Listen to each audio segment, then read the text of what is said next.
Viņš man pazvanīja vienā dienā un teica, atbrauc pie manis. Un domāju, kas tagad, zin kā, kas tagad man būs jāpiedzīvo, kāpēc?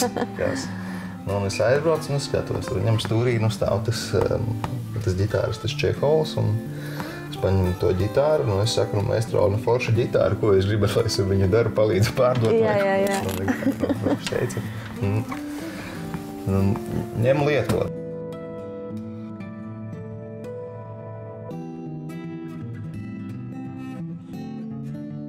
Toreiz tas jau vien norāda, ka laikam man bija kaut kādas simpātijas pret viņu kā pret muziķi, un es domāju, jauns, kāpēc gan nepalīdzēt dabūt.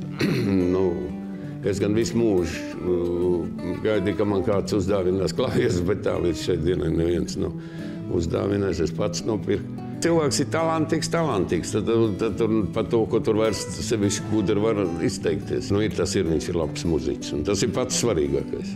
Visu raidījumu skaties Latvijas Telekom televīzijā 360 TV un aplikācijā Shortcut.